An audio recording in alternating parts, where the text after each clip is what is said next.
My name is Talia Lennox, and I am 29 years old. I live in Aspen, Colorado, surrounded by snow-capped mountains and the thrill of adventure. For the past year, I had been living my dream, working as a DJ at some of the most beautiful vacation resorts around the world.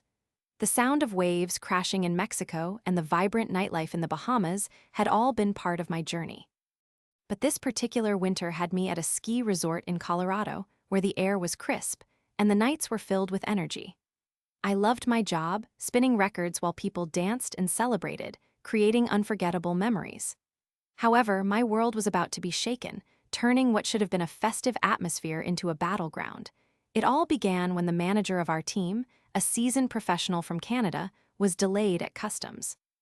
In his absence, a young kid, barely out of his teens, was appointed to take charge of our team. To put it lightly, this kid was a complete jerk.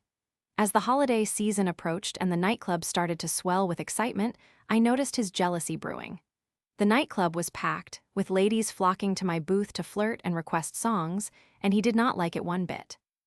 Instead of embracing the fun atmosphere, he was threatened and began barking orders at me, demanding I keep the girls away and focus solely on the music.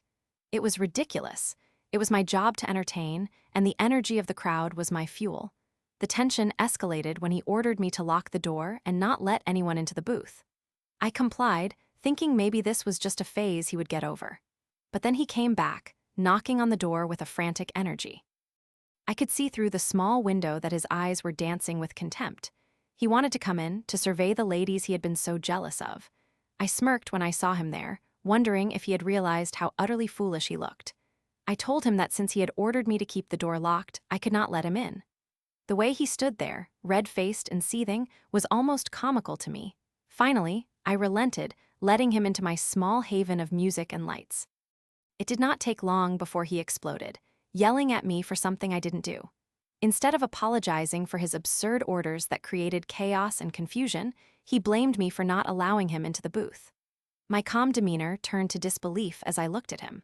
I was not letting him take control of my work or tarnish my passion. I retorted, reminding him of his own words and that I was simply doing what he told me to do. In that moment, I saw the crowd outside the booth silent, sensing the drama unfolding. He told me I was fired, and in a twisted version of irony, this so-called leader was about to discover the repercussions of his actions. "Are you serious?" I asked, my voice steady. It was a question fueled by disbelief and a touch of fury. He was beyond furious, yelling for me to get out. It was not just anger I saw, it was desperation. I turned to the crowd, my heart racing as I made a split-second decision. I stopped the song, the music fading into the background noise of the club and the whispers of the onlookers. "I am sorry, everyone, but I have been fired," I announced, my voice echoing like a gunshot in a quiet room. The crowd erupted in shock, murmurs circulating as I closed my equipment, leaving the chaos and confusion behind. As I walked out of that booth, I felt a mix of relief and frustration. Little did I know, the rules at this resort were rigged. If employees quit, they had to pay for their own way home, but if they were fired, the resort would cover the flight.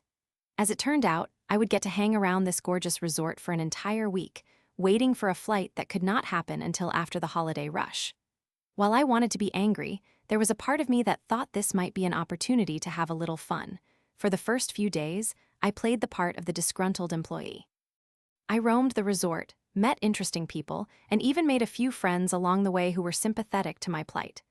I smiled a little more, enjoying the hot chocolate by the fire, the skiing breaks in the snowy trails, and the breathtaking views of the mountains. But deep down, I felt the weight of the injustice still gnawing at me. That kid had no right to fire me over his insecurities. It was time for a taste of revenge. I began concocting a plan, one that would make him regret the day he crossed paths with me. I discovered that he had become a regular at the lounge where I had performed. He frequently bragged about his temporary position and how he was really running the show. This became the blueprint for my plot. I reached out to a few friends I had made at the resort, and together, we began working on a plan that would not only embarrass him, but showcase his incompetence to everyone around him. The nights rolled on, and on my final night at the resort, I secured a spot in the main lounge, a place where he would expect to strut his stuff. I cleverly arranged it so he would be one of the main acts. My friends and I spread the word that I would be returning to rock the house. The excitement buzzed as more and more people gathered to witness my return. On that night, I had the perfect setup for my sweet revenge. As the show began, he strutted into the spotlight, confident and smug, thinking he could outshine me. I let him take the reins for a few moments before I jumped back in, seamlessly blending my music into his lackluster performance. The crowd erupted when I took control, and the atmosphere shifted dramatically. The young kid stood there, fumbling and forgetting his place while I set the mood, dominating the stage that should have belonged to both of us but now clearly belonged to just me. The artist in me soared, and I could feel the thrill of sweet revenge coursing through my veins. It was spectacular to see the fear in his eyes as the realization dawned upon him that I had taken over his moment. The crowd roared approval, and I saw his face drain of color as the energy turned against him. Unapologetically, I worked the room, connecting with every member of the audience as they danced and cheered me on. He finally stepped back, retreating to the shadows, utterly humiliated and exposed for the amateur he truly was. I took that stage with every intention of making it my last performance at that resort, and as I wrapped it up, I knew I had not just entertained the crowd, but also served a justice that felt so sweet. With a final bow, I walked off the stage, leaving an electrified crowd behind me and a lifelong lesson for that kid lurking in the shadows. I would leave this place satisfied, knowing I had turned a bad situation into a triumphant victory over those who underestimate the power of a determined woman.